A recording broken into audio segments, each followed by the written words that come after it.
What's up, everybody? Welcome in. Bets and Ball Games, Edwards and Greeson. We're sponsored by FanDuel, recording at 12:30 Eastern on Wednesday, September 3rd, ahead of Week 2. Our friends at FanDuel have player props. They have same-game parlays, and they have an SGP menu that's deep and impressive. You can really build fun combinations around player performances like rushing, passing yards, props, anytime touchdowns, game outcomes, etc. FanDuel's got you covered with competitive odds, tons of betting options, futures, odds to win conference championship games, etc. Just remember to bet responsibly and have fun with it. All right.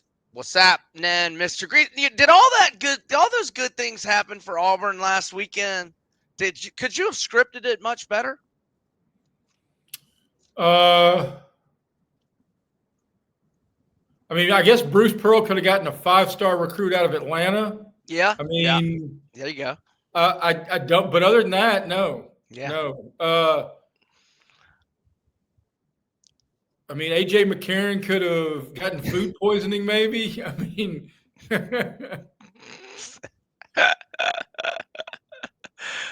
or his wife could be seen with me on a beach on the cover of TMZ Sports. I'm going to leave that out there. You and Chestack can figure that out. I'm just complimenting the man. He's got a good-looking wife. All right. You know where she went to school, though, right? What's that? You know where she went to school, though? Auburn. This is true. All right. Good, bad, and ugly. I will start LSU, the 5-year losing streak that started with Mike Leach's Mississippi State debut in Red Stick when they were the defending champs. The 5-year week 1 losing streak is finally over, and they get it done in not like big comeback fashion, but they were down in the third quarter and rallied, and they win the Death Valley Bowl. And in doing so, they get just a huge win, and now, they got at least one mulligan, if not two, in SEC play. And I feel good about my 21-1 ticket to win the CFP, which was not available in August, but I think I got it in June or July. Just a small play, but 21-1. Good stuff. They get it done. The defense, which was, a little bit better last year, but still gave up 24.3 points per game. They were lights out last week, and the Tigers, the LSU version, wins. Good stuff. That game was fun.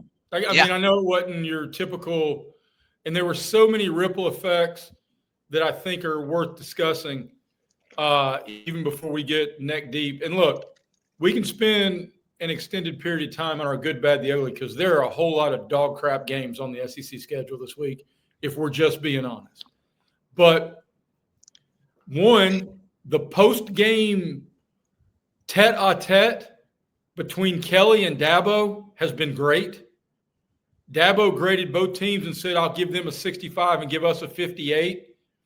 And then Kelly heard about it and said, well, either he's a accurate grader on their team or he just didn't watch us in the second half, which I could understand. He didn't want to watch the second half.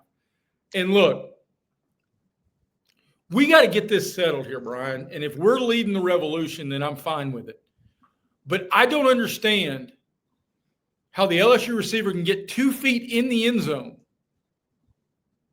and then it's not ruled a catch because he hits the ground out of bounds.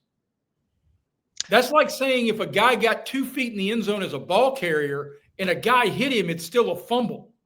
It was like the Megatron catch that started all this. We've got to figure this out. I mean, I get it. If you're going to say he's got to complete the football play before the goal line, because once you break the plane of the goal line and he got 2 feet down, that has to be a touchdown. It has to be. I mean, that's that call that it went against Megatron at Chicago when they started, and then shortly after that, it was Dez Bryant in the playoffs at Green Bay, Right. which you can watch that play a million times, and it's a touchdown a million times, and they Look, made it. Am I overstating it, Brian, to say that between us, we've probably watched tens of thousands of football games? I don't think you're overstating it at all. I think it's fact. Well, and I don't entirely know. I mean, for God's sakes, I don't know what a catch is. The replay expert didn't know what the catch was. Yeah. In the booth. Yeah. With Kirk and Fowler. Yeah, so I was at the bar, so I couldn't hear the analysis and whatnot, but I'm like, that's a catch. And then they take it away, and I'm like, what? Huh? Well, that was the two takeaways beyond the field. But hey, look, LSU's defense was fast and furious. I don't know if that's – we can break down the multiple high-profile games, 3 of which involved SEC teams, the other one Miami, Notre Dame, and wonder, was that more LSU's defense or Clemson's offense needing to really find a running back pretty damn soon? Was it Ohio State's defense or Arch Manning better wake up? Was it Notre Dame starting slowly, or is Carson Beck in Miami really good? I don't know. We can debate that all you want, and I think the more evidence we get, the better our hypotheses will be. My good, you touched on it when we opened. Auburn was tremendous Friday night. We did SEC Power Rankings here on Southeastern 16 on Monday. I had Auburn 2 in this league. Woo! And I'm not, Woo! Yes, not only hey, brother, Whoa! hey, you do your power rankings on what we thought in the summer. I'm doing mine off what I've seen on the field. LSU had the best win. Auburn had the second best win. And prove me I'm wrong on either of those. Uh-huh. I'm trying. I feel like, yeah, no, I think that is accurate, right? Nobody else played a really good team other than, I don't even want to say Alabama played a really good team. Well, I know you don't want to say it, but I think FSU is going to be a lot better than people think. Well, I mean, that's obvious. I mean, Gus has a Nick Marshall type guy. Actually, he's a guy with a little more juke than Nick Marshall, dare I say, right? He doesn't have the elite top end speed Nick Marshall has. He's got the shape. But he's a natural quarterback, where Nick Marshall was a DB, right, converting back to playing quarterback. But as for Auburn, I think my biggest takeaway was how pleased I was in the play calling, because so many times as an Auburn fan, we have watched Hugh Freeze start fast, think back to Texas A&M, and then try to get cute to make certain everybody in the room thinks he's the most clever play caller ever. Well, you know what? Baylor couldn't stop it, so they just kept running it right down their throat. And that is the way that Spurrier won football games, and that is the way you win football games. If the other team can't stop the run, why in the hell would you want to throw it more than 17 times? I don't care if you've got 12 all-pros running patterns. I mean, I knew Jackson Arnold was a mobile quarterback, but I didn't know he had shake and burst like that and some touchdown celebration. And the answer to the trivia question of who is currently the SEC leading rusher? Jackson Arnold? Yep. Wow. That is a good. And then what happened in Tallahassee the next day, and boy, Auburn fans, oh boy, yeah, like you said, Bruce Pearl getting a 5-star and something not too bad happening to AJ McCarron is the only way you described it a little bit better. We mean no harm, AJ. Certainly not to your lovely wife. All right, quit hitting on Miss McCarron, dude. Hey, when she's in I swim. I mean, it's all out there. Okay, my bad. It's Texas and Arch and Sark. Once they got down by 14, they got like on their last 3 drives in the fourth quarter, down 14-0, they had like 170. I think it was 4 of their like 3 third. They had more yards in the fourth quarter, down 14. So once they went hurry up and let Arch just go back there and sling it around, they had some success. But man, the first 3 quarters were bad. And Ohio State's offense is not very good either. Not very good. That game was ugly, but exciting. 1 possession game down the stretch. Texas had the ball, but unlike LSU, Texas, they probably got 1 more mulligan, but you better not lose 3 with that schedule. It's not Oklahoma's No, I agree schedule. with that. It's not Florida's schedule. You got 1 more mulligan left in an entire season to play, and you've got 3 cupcakes at home and then an open date, so we really have no idea what Texas is until they come to the Swamp, and that's Arch going first 2 career road starts in 2 of the top 3 or 4 toughest venues to play in America, in my opinion. Well, is he playing Auburn sometime between now and then? I said top 2 of 3 or 4. The Shoe and the Swamp are in the top 3 or 4. The Swamp. Apparently, by all accounts, the Horseshoe was truly rocking. Corso out there. It was. I'm glad we covered that last week on Bets and Ball Games, because it was cool to watch the send off. It was really cool, except every time Corso opened his mouth. Dear Lord, man, it was pastime. Yeah, he got all his picks right though, didn't he? He did. Swept him. Even took FSU.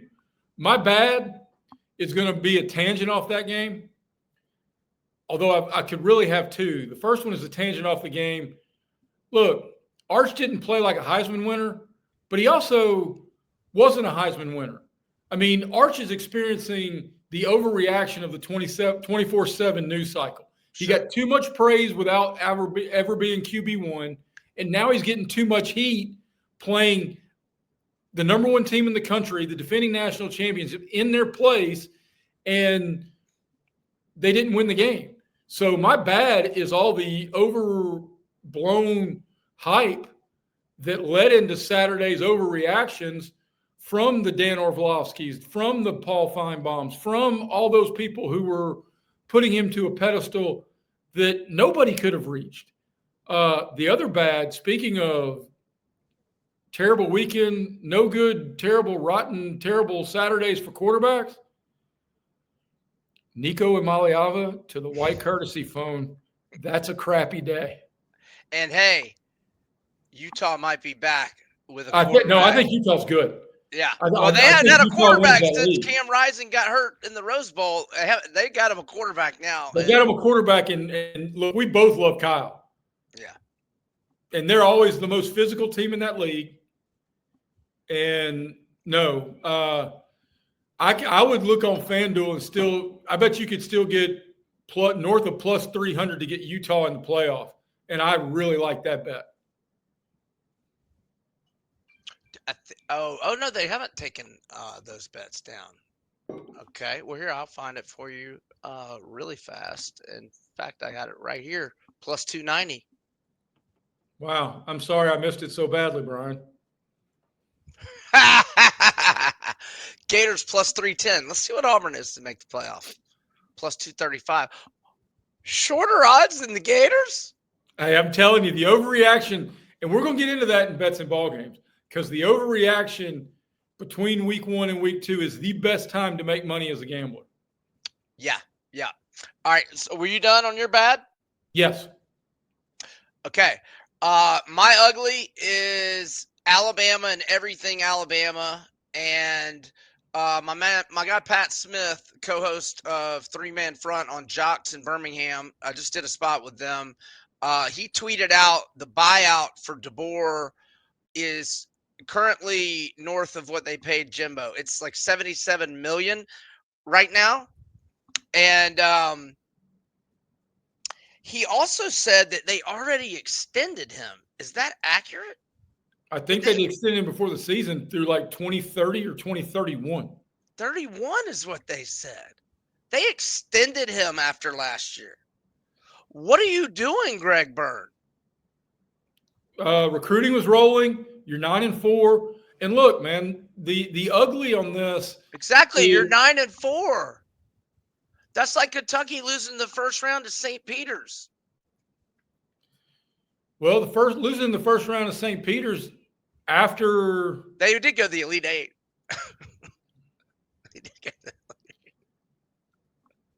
Look, man, the issues here again. Overreaction week in college football. I didn't overreact on Bama in terms of my power rankings, but they're on thin ice. in my SEC rankings here on Southeastern 16, because again, you do it analytics based off of who would be favored by whom. I did it by what I saw. You know where I ranked Alabama? 16. 16. 100%. Do I think they have the 16th most talented roster? Absolutely not. But off what I've seen on the football field, that was trash. So, yeah, they got out physical in the trenches on both sides of the ball. It was a beatdown, and they were sloppy. 8 penalties for 70 yards. Ty Simpson was pedestrian. Well, I thought he made some good throws. I mean, I was impressed because it's basically the first time I've seen him play. I was impressed with his arm. I thought he was accurate quite often. He's a wee lad. Huh? He's a wee lad. I didn't realize he was that small. I didn't feel like he was that small. Yeah, but what are you, 5'11"? He's 6'2", 210. Yeah, but I'm 6'4". He looks like a 5'10". I'm 5'10", not 5'11". I wish I was 5'11". So anyway, they got beat in every conceivable way, and they caught some breaks. I mean, they caught the break with Jalen Lucas on the punt return that took the bounce, and that gave them good field position. And then on that fourth down, he should have run that. He could have run it for the first down. He throws it to Ryan Williams. Ryan Williams doesn't catch. Oh, and then Ryan Williams gets concussed, so I'm sure he's out this week. But I cannot believe they have a $77 million buyout, because if they go 7-5, this fan base, I mean, I know they're not going to fire him this year, or are they? Because this fan base they will completely tune out. All right. Think about so many ugly options here about that. If you're an Alabama fan watching this morning. Time out. Do they feel worse right now than I felt when, Steve Spurrier lost 5 home games by 25 combined points in a 12-year tenure. In Ron Zook's second home game, now it was a nasty Miami team. It was a real nasty Miami team with, oh gosh, so many dudes. Shockey, Winslow. They were so loaded, and didn't they have both the all world safeties? The Redskin dude who died and a young Ed Reed. It was 2002. Would Ed Reed have been there that year? I don't. No, wasn't he on that Baltimore Super Bowl that year? Anyway, and they beat us 41-16. So that is by 25 combined points. So are they feeling as bad as I did walking out of the swamp with Ron Zook?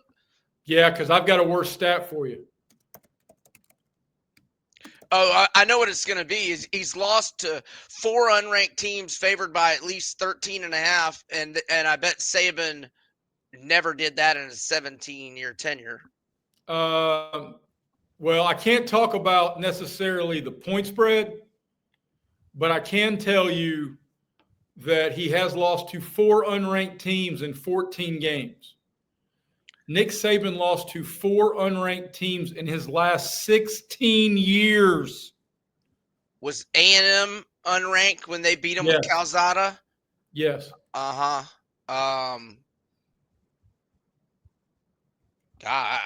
I'm blanking on who the other unranks would have been. Got to believe one of them was one of the middling Auburn upsets. Probably, yeah. And yeah, they got upset. Oh, was Spurrier unranked in 2010 when he beat the brakes off him by 2 touchdowns and Steven Garcia turned into Joe Montana for 4 hours? Man, if I'm Steven Garcia, that game tape is playing in a loop in my living room every day, all day. He doesn't buy beers in Columbia because of that performance to this day, I would imagine. All right, let's circle back real quick just because I had to look it up because that Miami team was loaded. Ken Dorsey was your quarterback. Willis McGahee was your running back. Oh. NFL Hall of Famer Andre Johnson running patterns. Roscoe Parrish, Kellen Winslow Jr. And Shockey. And Eric Winston, future NFL player. Veron Carey on the offensive line. Oh, the linebacker that played for the Saints and then did some college football analysis. Jonathan Vilma. That's what I'm talking about, yeah. First round pick, DJ Williams, another linebacker. Vince Wilfork. Oh. William Joseph. Jerome McDougal. And the one I couldn't think of, Sean Taylor would knock your ass out. Oh, that punter in the All-Pro game back when they used to do it. Yes. God almighty. So, one thing about last thing on the FSU game, I told all my FSU buddies that this dude, the Indiana transfer, Jalen Lucas, I told them he was such a stud and a speedster. And then he got a season-ending injury in like week 2 last year. Well, I know they didn't like the fumble, but he was a dude last week. And if you're talking about good, bad, and the ugly, and I know this is Southeastern 16 and not ACC 16, who's popping their buttons right now more than Tommy Castellanos? Because dude called his shot. Yeah, he did. At media day and said, "Hey, Saban ain't there to bail y'all out." I don't see them stopping me, and they didn't. And your point's spot on. If Malzahn's got a kid with that kind of quicks, who is a fearless runner, they're going to be a handful for a lot of the ACC. And hey, I don't give Money Mike many props, but Castellanos, I don't know if you watched the Boston College and FSU games the last 2 years. Castellanos destroyed them. I mean, they didn't win 2 years ago, but they were down like 31-13 late third quarter, and he brought them back, and they had the ball and a chance to go take the lead late fourth, and they didn't. But Castellanos went off on FSU a couple times, and Money Mike decided, hey, why don't you come play for me? See, and this, before we get into our next one, before we break it down, the narrative around college football changes almost on a daily basis. I mean, for God's sakes, we've now got Vanderbilt players suing that we should have 5 years of eligibility without a red shirt. Right. So, I mean, we'll watch that one. But I think the narrative for fan bases, especially frustrated fan bases, is you're going to have to watch what happens at Florida State right here. 2 years ago, they're on the edge of the playoff. They implode last year, 2-10, much to the ear-to-ear grinning of my man Brian Edwards. It was fun. All right, they changed some coaches, but they don't pony up the heavy money to buy out Money Mike. What do? They invest in the portal. So if Alabama is flummoxed, if you think you have the guy, whether it's leadership, and I'm not saying Kalen DeBoer is a guy, but if you think you have a guy who can be a lead, either offensive calling plays, defensive calling plays, recruiting, and or leadership, and you can merge that, it's a hell of a lot better deal to spend $77 million in the portal and go get every 5-star you can get than to pay this guy not to coach and then have to go spend another $38 million to get in a new one. Yeah, and outside of Texas Tech, LSU probably invested the most in the portal, and we saw the defensive effort on the road against a high-level offense in week 1. So Game Time Sidekicks, officially licensed stainless steel drinkware. All SEC schools plus over 350 more universities, top of the market quality as far as construction. and ice retention. Tons of designs and logos offered for each school, and we even offer a college vault line. Everything from stainless steel sippy cups, tumblers, and 40-ounce plus bottles, and shaker cups. SE16 for the 20% discount to viewers. Hey, I forgot mine. That noise you hear is I had to put ice in it because this thing does not keep my water cold as the Game Time Sidekick Cup does. Your ice retention is not quite there. All right. FanDuel's updated odds to win the Heisman. LSU's Garrett Nussmeier plus 800 or 8-1 favorite. Formerly of the SEC, Carson Beck at Miami plus 950. Lenoris Sellers 10-1. Cade Klubnik 14-1, along with Gunnar Stockton and Arch Manning are 14-1. Arch Manning was 14-1 like early fourth quarter of the Ohio State game. Down from he was 18-1 Monday. Oh, okay. Yeah, and I think I saw Nussmeier plus 650 on Monday morning, and then now plus 800. Mateer is plus 17-1, and then in the overreaction realm, along the names of the star-studded at 20-1 of Jeremiah Smith, Sam Levitt, Drew Aller, DJ Lagaway, is also your SEC leading rusher, Jackson Arnold. Yes. And also at 20-1 is Utah's Devin Dampier, who my guy, VSiN's Tim Murray, made a bet on to win the Heisman at 90-1 this summer. I remember him talking about that. And Castellanos is a 30-1, Julian saying 25-1. Other SEC guys, we got Marcel Reed, Austin Simmons. Simmons at 30-1, Marcel Reed at 35-1. Ty Simpson's at 50-1 as I'm just scrolling down and skipping other guys. Aguilar's at 50-1. We haven't mentioned Aguilar, but I was impressed by him big time. Ryan Williams all the way down to 60-1. My guy that I've got a ticket on, Haynes King, 60-1. Bo Prabula, 60-1, and other SEC guys. Taylon Green, 150-1. We will get to his numbers, and he had Heisman-like numbers, albeit against Pine Bluff. But all right, other FanDuel numbers. I'll rip off a few of the updated odds to win the CFP. Ohio State and Penn State 6-1 co-favorites. Georgia plus 650. Texas plus 700 or 7-1. LSU 11-1. I'm gonna skip other teams and just do SEC. Bama 17-1. A&M, 30-1. Florida is 33-1. Ole Miss 35, Auburn 40, Oklahoma 40, Vols 70, South Carolina 80, and Missouri 125. Where's my Diego Pavia squad? 1,000-1 for the Doors. And last but not least, let's go games of the year. We've got a few updated. We have Georgia minus 7.5 at even money to Tennessee. That's next week. So that's week 3. 10 days, yeah, week 3. Yeah. Vols plus 215 money line, total 51.5. Also week 3. Notre Dame minus 6.5 to A&M. A&M plus 172 money line, totals 49.5.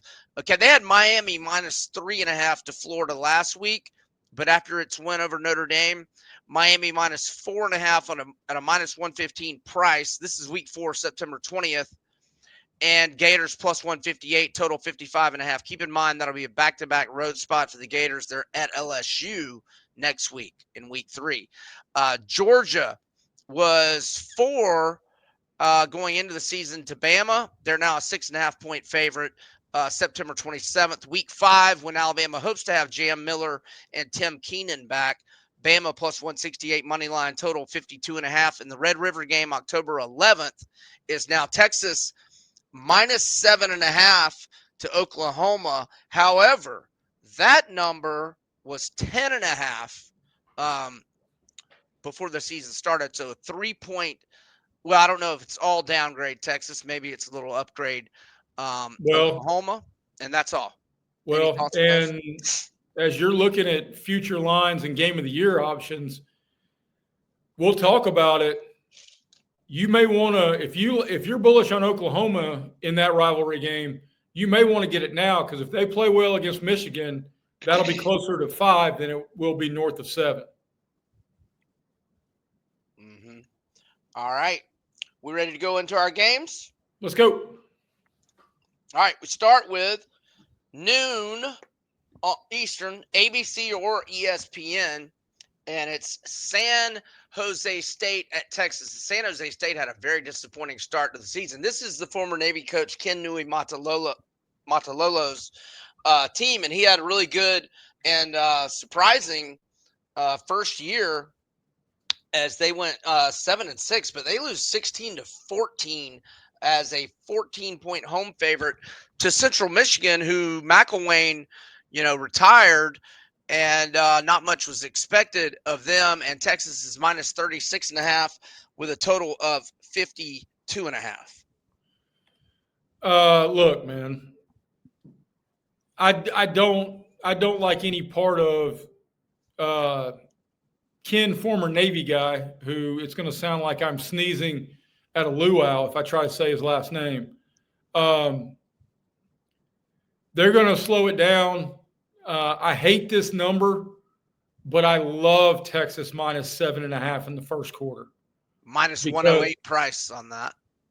Because this screams like you've got to do everything to get Arch Manning feeling good.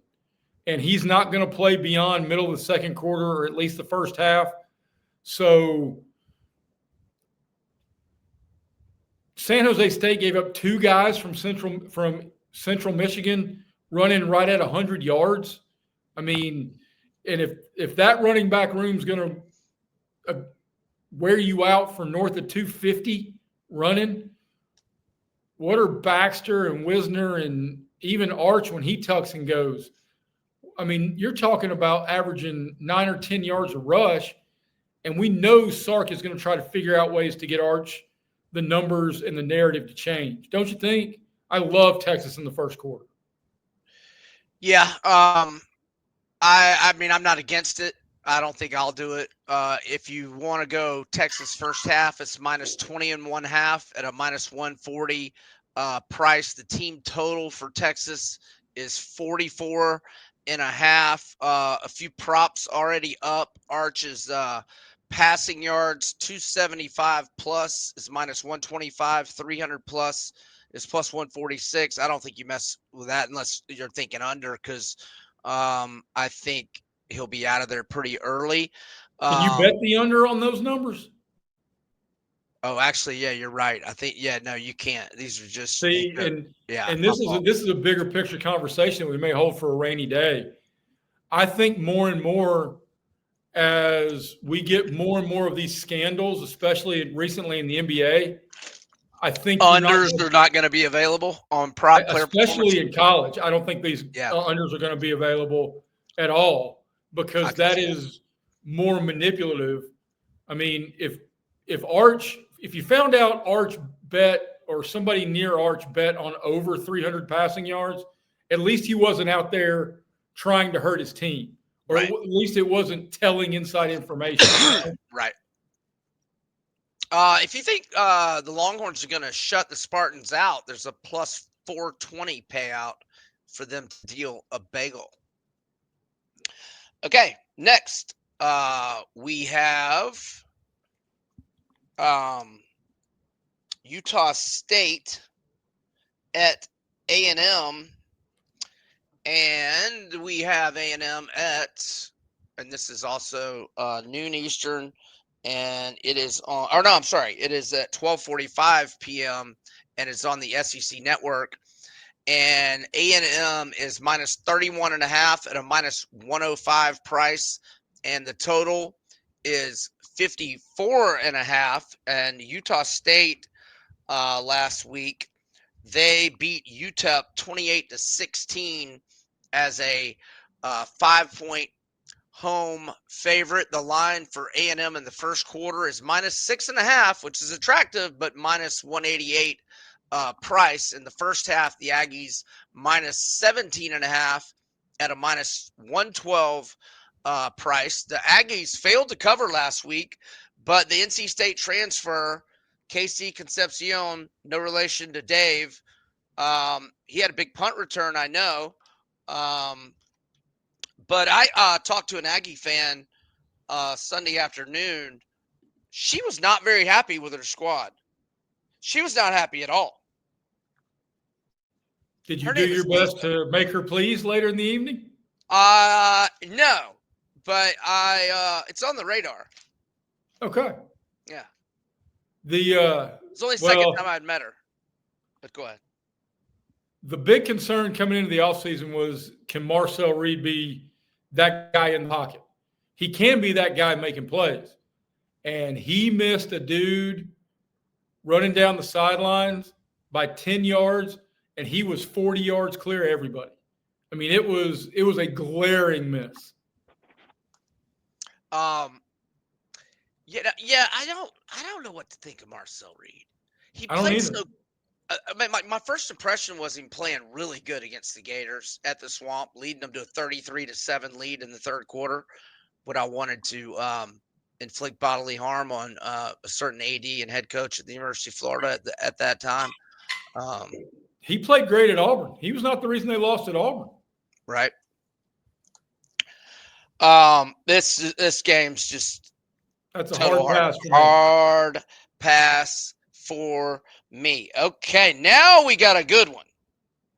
Ole Miss revenge game at Kentucky, 3:30 ABC, and this game last year. Or first off, let me get the spread. I'm sorry.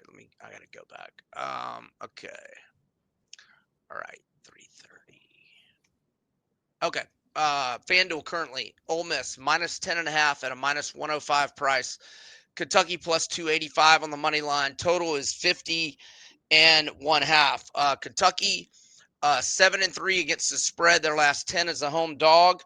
Ole Miss last 13 as a road favorite. 9-3-1 against the spread. I made the number 14, but I don't really trust my numbers like I do in October from week 1 to week 2. And I do lean Ole Miss, and I still might take Ole Miss, but last year's result scares me because Mark Stoops, he put belt to ass on Lane Kiffin in just a head coaching matchup that went all Mark Stoops' way. They executed that game plan to perfection.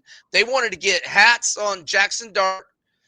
They wanted to run the ball effectively, and they wanted to eat clock, and they did all of that to perfection. I think we were both invested in Ole Miss, if I can remember right. I think we were on the team total over first half, first quarter game, and just I lost like $1,000 on that game. And it was the single worst loss I took all year. And we knew by halftime. We knew our day got off to a bad start. It was 11 a.m. Central kick.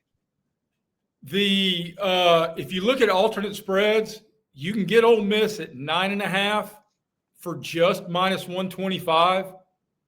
Which is hopping that key number of 10. I like that. But I'm all over Ole Miss here. And if he burns me again, he burns me again. But I think Kiffin goes scorched earth. And Kentucky was better on both sides of the ball last year than they are this year. I think they've got a couple of edge rushers who show promise. But Calzada is exactly who we thought he is. I mean, he threw for 80 yards. Toledo didn't play. Toledo played terrible. And they still got me the backdoor cover there at the end. Yes. Way to go, boys. Way to go. Hey, we're only looking about cashing checks right here. That's it. I mean, yes, we're cheering for our alma maters, but we're about cashing the check. Never has there been a half point more needed. Yes, indeed. Yes, indeed. So looking back at the box score last year, Kentucky Ole Miss, that is. Kentucky had a 22-14 first down advantage. They had 39-43 time of possession to 2017. Wow. Oh, man. And I just don't think Kentucky's got as many dudes in the trenches. I mean, they got some great size on the O-line, but Yeah, I got to go back to this well one more time, and if it doesn't work, shame on me. But I just think Kentucky's just they don't have enough offensively. I don't think. Let's try to cut into the mind of the craftiness that is Lane Kiffin. He knew they were going to kill Georgia State. So his two goals for that were, one, show Mark Stoops some things he's going to have to react to and be prepared to run either play action off of it or reverses off of it. And the other was to get Austin Stevens confident. And I think that's check and check. So, man, he's been brewing on this game for 10 months. He's the only person more bitter, considering how much money you and I lost on this game last year, is Lane Kiffin. Yes. It cost him everything. Yes. They're a playoff team. We wouldn't have covered, but if they win that game 21-20 as opposed to losing it by a field goal, they're a playoff team. Yes, indeed. Yes, indeed. All right, so we're both on Ole Miss. Well, I'm not 100% committed, and I have a feeling Jay will be more heavily invested on it if I do indeed play it. So small opinion for me to Ole Miss. I think Jay's a little more confident in his. And we move on to Kansas at Missouri, and right now FanDuel has Mizzou at -6.5 at a -114 price, -230 on the money line. KU is +188 on the money line. The total is 50.5. Okay, Missouri now has an 11-game winning streak at home, and they have won 17 of their last 18 at home. And the only loss in that stretch was that comeback by Jaden Daniels and LSU late when they had like a 3rd and 20 deep in their own territory, and Jaden Daniels did Jaden Daniels stuff. Didn't that game go over by like midway through the second quarter? Wasn't the final that thing like it was way 59-52 or something? Yeah, 49-39 if memory serves. All LSU games went over that year except the one against Army when there was no scoring in like the last 12 and a half minutes of the game. Prabula was good last week. That was our question mark about this team. He answered questions 23 of 28, 283 yards, 2 touchdowns, no picks, and 2 touchdowns rushing, along with 65 yards on 10 totes.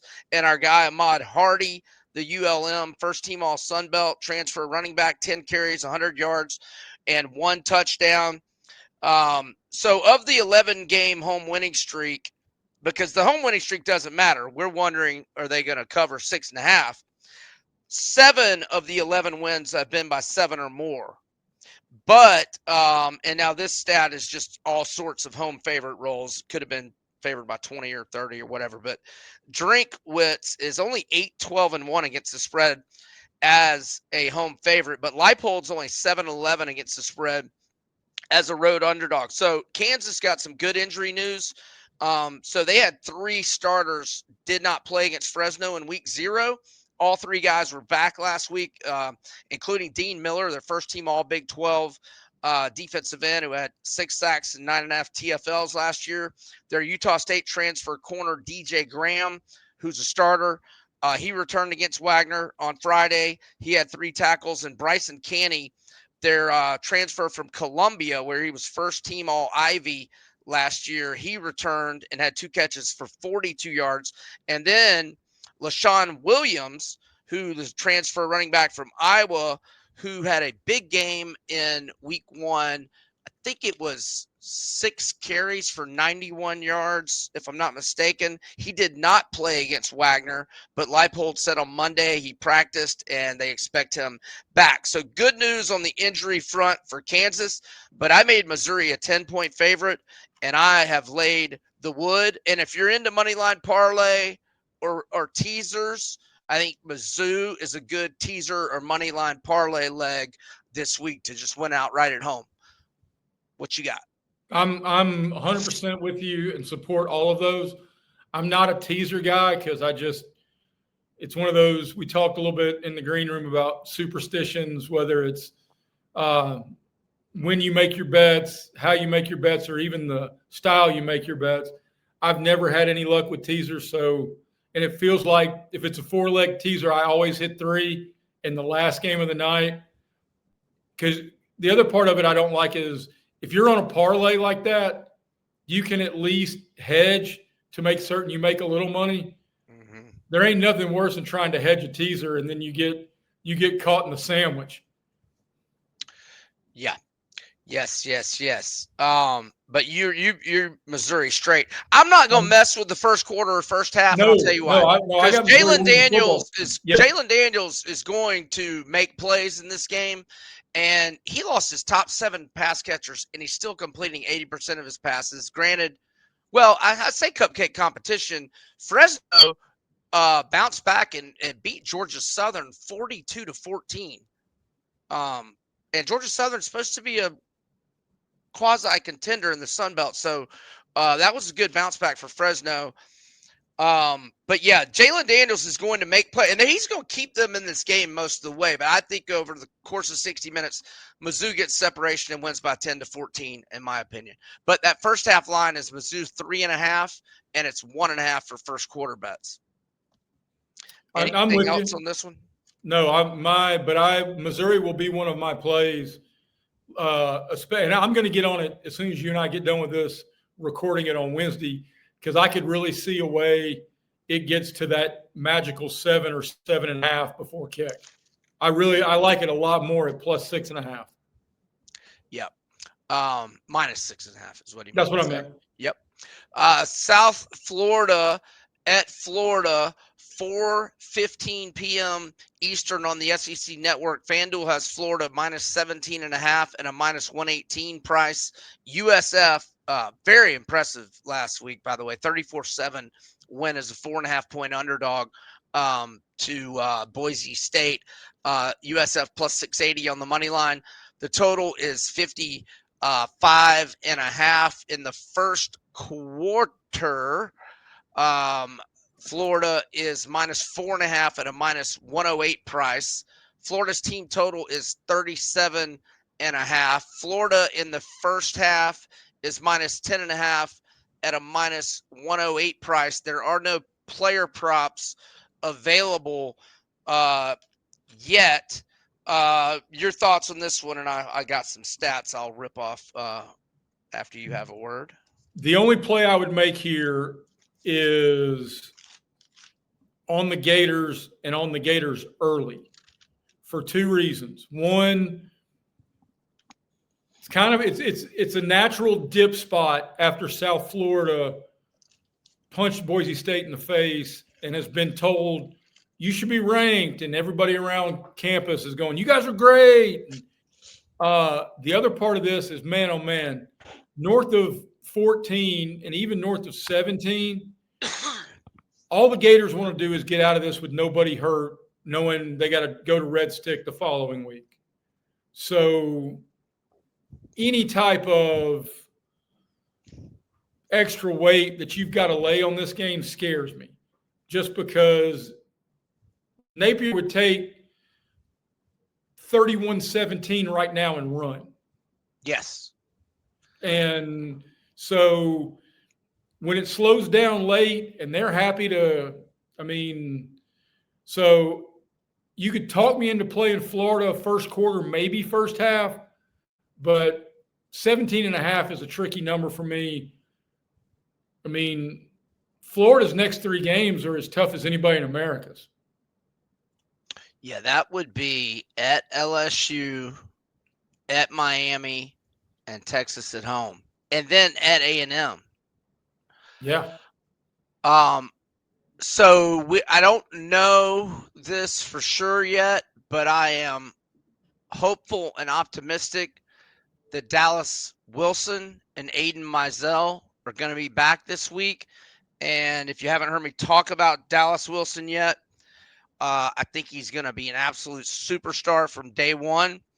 And Aiden Mizell's got good chemistry with Lagway. He had a touchdown catch, a long one against Georgia in the first half last year.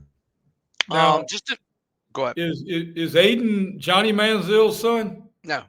Nope. Are you sure? Positive. Okay. Positive. So, hey, a little about Byron Brown. This guy's a dude. He only played 5 games last year due to injury. He had a 23 and a 15-yard touchdown run against Boise. He was 16 of 24 throwing it, 210. He had 43 rushing yards and 2 touchdowns.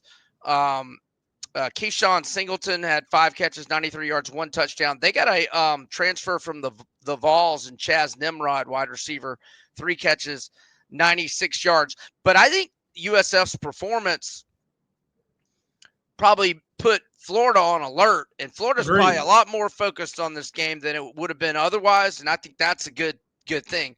Okay, Florida under Napier at home as a home favorite, 3-8 against the spread with 3 outright losses.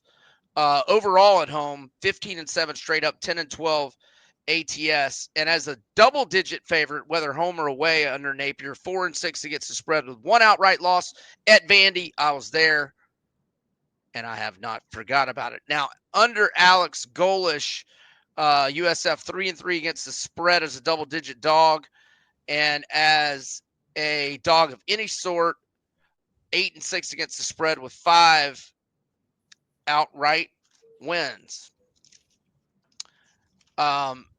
I think I lean Florida. Did I say minus 9.5 in the first half? Was that right? I think that's what you said. And didn't you say 3.5 in the first quarter?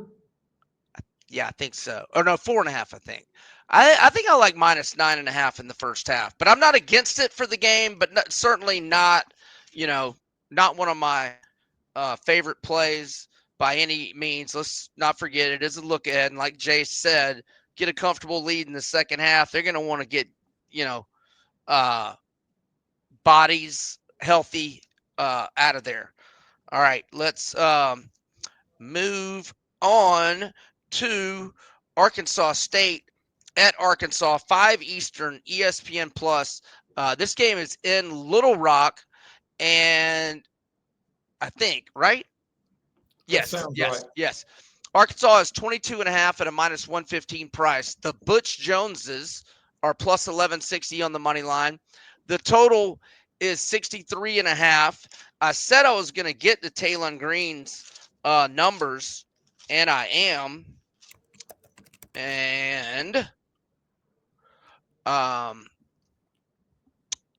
here they are. 24 of 31, 322 yards, 6 tutties, no interceptions. Arkansas had 552 yards, 29 first downs in a 52-7 non-covering win as a 47.5-point favorite over Alabama A&M. Did I say Arkansas Pine Bluff earlier? If so, I was mistaken. My apologies. So I was thinking about playing Arkansas in this game, and I was like, oh, wait a second. Because they looked so good in week 2 against Oklahoma State that they made me want to play them the following week against UAB, and I laid 22.5, and they never threatened to cover the number. UAB jumped out on them early, and it just reminded me of that, and I was like, you know what? I'm going to pass. But if I had to pick it, I would pick Arkansas. I'm tempted to play Arkansas just because Butch Jones is on the other sideline. That is one of the better points you've made all day. I hope you don't take that as an insult. I don't. It's a hell of a point. But I mean, one team's got Bobby Petrino and Talon Green, and the other team is saddled with Butch Jones.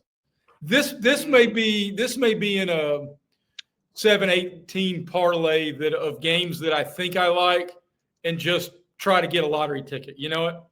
Right. So yeah, I'm lean Arkansas. Don't know if I'll play it. You are a hard pass?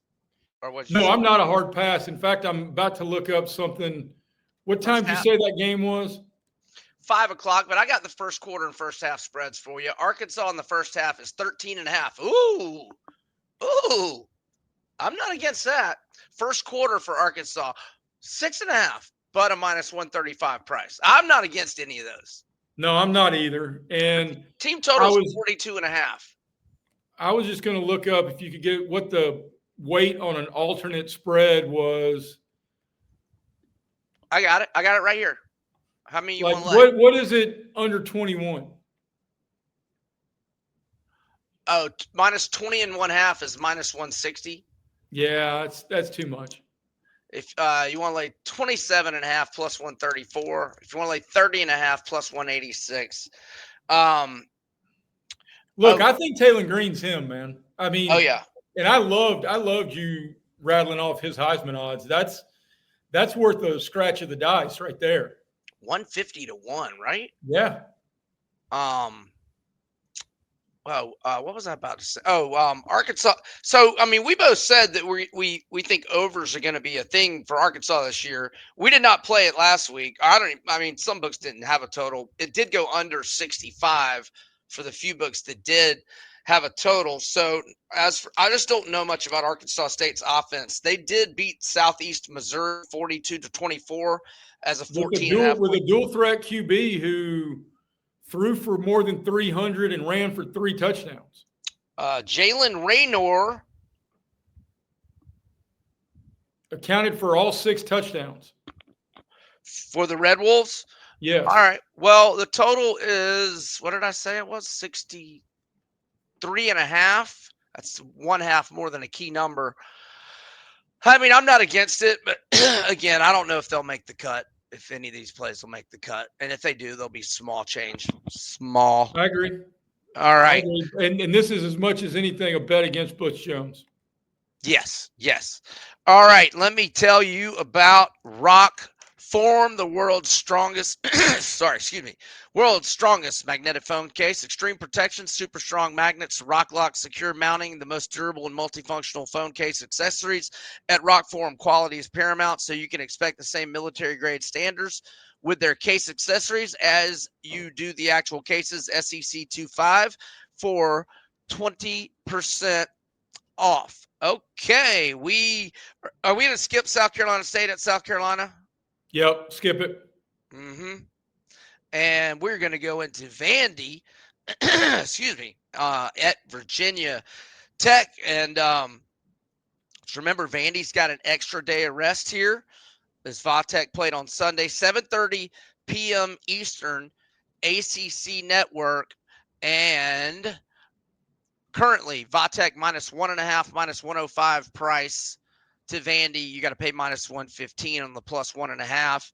The total is 47.5, and does not look like we have Diego Pavia player props yet, which is obviously quite disappointing.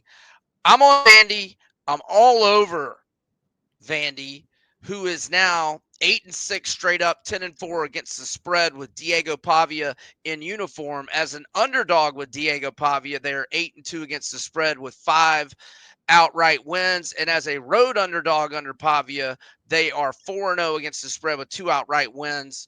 And I like them here. I will say Cole Spence, their tight end number 2, but they play a lot of 2 tight end sets. He's questionable with an MCL sprain. And Junior Sherrill, who was their top returning receiver. I don't know if he's their top receiver now, though, with this Trey Richardson kid, who's the track star D2 transfer, who had a big game last week. And Eli Stowers had a big game, probably the best tight end in the country. So I like Vandy, whether Sherrill is able to go or not. And Brent Pry, the line tells us going to be a close game. Brent Pry 1-12 in 13 one-possession games. He's now 16-22 straight up during his tenure. Boiling hot seat. And I saw an offshore book had the prop for first college football coach to be fired this morning. Brent Pry was the 5-1 chalk. The only thing that gives me pause, because look, Rule 1 here at the B&B franchise is we really avoid laying 40 points in a college football game.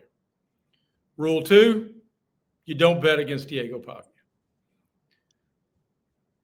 I would not bet Virginia Tech, but the only thing that gives me pause here is the last stat you unloaded, and it's the utter desperation factor of Brett Pry needing a win at home. He does. I mean, would he get fired Monday, maybe? I don't know. I don't know about Monday, but it could be irreconcilable differences. And then the only thing they're doing is waiting to raise the buyout money before they make it official. But in this age of college football, if you've made up your mind to fire somebody, you got to do it then, because the last thing you want to have happen is you're going to fire a guy and you're telling your boosters and you're raising money for the buyout, and then they go on a 4-game win streak before you can pull the trigger, and they coach themselves back into just a hot seat level. So, but no, I think Vandy is the play, but we still haven't gotten to a couple of games I like more than I like being Vandy on the road, because, look, unless the fan base is just sitting on their hands, that's a sneaky, hard-ass place to play. It is. It is. But Diego Pavia is 2-0 at Jordan-Hare as well. Just thought I'd sneak that in. All right, speaking of Jordan-Hare, Ball State at Auburn, 7:30 ESPNU. Auburn is 43.5. The total is 52.5. Probably a good time to mention that Ball State lost 31 to Bagel at Purdue last week. The first quarter spread is Auburn minus 10.5 at a minus 104 price. The first half spread is minus 24.5 at a minus 118 price. This is Auburn or pass to me, but it is pass to me. The floor is yours, Jay. I'm taking Auburn, and I'm going to lay the 10.5 in the first quarter for this reason. I think Hugh Freeze realizes he's got to get his wide receivers some touches, and I can see them going big-time vertical in this game. And I know you mentioned that Ball State lost 31 Bagel to Purdue. That does not tell the total tale of the totality of the terribleness of Ball State. That Purdue team ended an 11-game losing streak. Yeah. Yeah, Purdue's not very good. No. Right. Is that it? First half or first quarter? First quarter. 10.5. I'm expecting 21-0 at the end of the first quarter, regardless of who gets the ball first. And I doubt if they've got player props up, but I would be very bullish on Cam Coleman finding the end zone. Okie dokie. All righty. Let's go Arizona State at Mississippi State, ESPN, 7:30. And currently, ASU is minus 6.5, minus 115 price. Mississippi State plus 190 money line. The total is 58.5. They met in Tempe last year. Mississippi State rallied to make it a 30-23 final. And did that? No, they were plus 5.5. So that was not a backdoor cover. Let's see if we got no player props yet. I'm sure they'll have Sam Levitt and Blake Shapen. I gotta say props to Mississippi State. I mean, I expect a lot from that Southern Miss team, at least in the Sun Belt this year. 21 players off of the Marshall team that won the Sun Belt championship by 28 points last year, and 15 Power 4 transfers. Close game at halftime, but I'm thinking Mississippi State might be a little better. I would need 7. I lean Mississippi State. I'll pick them in my contest. If it moves back to 7, I might have a little bit on them, but not one of my favorite plays. I lean the other direction, but I agree with you because it's going to be loud, because it's going to be energetic after the big win in Hattiesburg.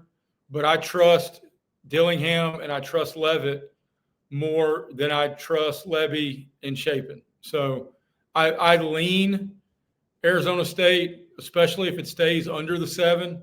But I'll be invested in my portfolio will include other blue chippers rather than this one on Saturday. Unless you have something to add, we're going to skip these final 2 because we touched on these teams in good, bad, and ugly, and go to Michigan, Oklahoma. But I'll quickly mention La Tech at LSU, 7:30 Eastern on ESPN Plus, and we have ULM at Alabama on SEC Network at 7:45, and LSU's minus 37.5 at FanDuel, and Alabama's minus 36.5. but we're going to go into Michigan. I think we got a couple more numbers to mention. Have we talked at all about Tennessee ETSU? Oh, I think Georgia or Georgia Austin P. Okay, yeah, my apologies. Well, let's go back to them and let's do Michigan, Oklahoma right now. Okay. All right, so Oklahoma is -5.5 at a -105 price, -184 the money line. Michigan +152 money line. Total is 45.5. So Bryce Underwood, they win 34-17 over New Mexico as a 34.5 point favorite. So obviously they did not cover. And I did write his stats down. He was 21 of 31 for 251, a touchdown and no picks. But I was surprised he didn't have like him. He's a dual threat kind of guy. And I think he had negative. 2 carries for -5. Yeah, negative. Yeah. So that was a little bit surprising. I'm a pass on this one. I didn't watch either team play next week, and I need to see more of Mateer and Underwood before I feel like I have a confident opinion. So this is a hard pass for me. I'm on Oklahoma. I like it under the 6 at 5.5, and I'm on Oklahoma for 3 reasons. One, monster moment for Brent Venables at home, game day there. This is a program reshaping type of moment. 2, I think Bryce Underwood's going to be a star, but this is his first start, and it's going to be in a raucous first road start, and it is going to be a raucous environment. And then 3, Jayshon Barham is Michigan's best linebacker, and he will miss the first half for a targeting call that Michigan disagreed with and appealed, and that appeal was overturned on Monday. And that kid can play. I mean, he's one of those hybrid linebacker safety guys. And without him in the first half against a very talented Oklahoma attack led by John Mateer, I am on Oklahoma. Okay. The last two, ETSU, the Buccaneers, shout out Mr. Jennings, at the Vols, 3:30 Eastern, ESPN Plus only, and the Governors of Austin P are at Georgia, 3:30 Eastern, ESPN Plus only. And I'm not sure if we have lines for these games yet, but I'll find out real quick. We do. We do? Okay. Yeah. Good. Okay. I'm scrolling on the 3:30s. And you sure we do? Well, I saw them earlier. I'm not seeing it. No, we didn't know. You know what? I think you're right. I don't think we have them because they're FCS this early. Yep. And look, I just wanted to make certain we touched on all the teams in the league, because whenever we skip somebody, somebody in the comments says, "Well, see, I told you they hate Tennessee," or I told you they hate Georgia." Both of these are a hard pass for me. Yeah. These are write the check, get the W, make certain nobody gets hurt, and it's fitting that we group these two together because they're both looking a week ahead. Oh, yeah, and the stat you shared last week probably will apply, and Marshall did cover barely. So I went back, and I disagreed slightly with Stuckey. I've got an 0-13-1 against the spread, favored by more than 38, but he has it 0-14. That's fine, no big deal. But Georgia, when they're laying 38 or more than 38 under Kirby, 0-13-1 against the spread. That stat could apply. I did pick Marshall in my contest, and that won, but I didn't bet it. I did not bet it. All right, so I have other picks. Do you have other picks? No, but you'll see my 5 or so best picks on my 5 at 10 column tomorrow morning at timesfreepress.com. Okay, my other picks are Illinois -3 at Duke and Iowa State -3 to Iowa. I'm still considering Tulane minus 10. Oh gosh, am I forgetting who they're playing? No, it's at South Alabama, which is not much of a road trip, by the way. That's not far from each other. Let me throw some NFL at you. Detroit Lions plus 2.5 at Green Bay. Detroit Lions plus 160 to win the NFC North. The Packers became the new favorites of that division with the Parsons trade. Let's remember, Detroit went 15-2, and when Amik Robertson left the field on the second play of the game against the Commanders, they had 7 defensive starters out at that point in the season. Aiden Hutchinson, he's going to ball. Detroit wins outright. If you do a teaser or a money line parlay, I like the Commanders and the Eagles in that. I like the Chiefs -3 Friday to the Chargers. I'm thinking about Rams -3 to Texans. I want to get more Stafford practice injury. He's been banged up in the training camp. I'm not positive on that one yet. Keep going, but I've got a couple early NFL ones. And then Commanders over 9.5 wins. That's my favorite season win total. And you can do the Chiefs either over 10.5 wins, 11 or 11.5 at different prices. I'm fine with any of those. And I did Detroit over 10.5 wins, even though it is one of the hardest schedules I've ever seen in my life. I'm going to take this weekend. I will be on the Commanders at home against the Giants at 5.5. I love the Cardinals on the road at the Aints. I think Arizona's going to be pretty damn good. And I'll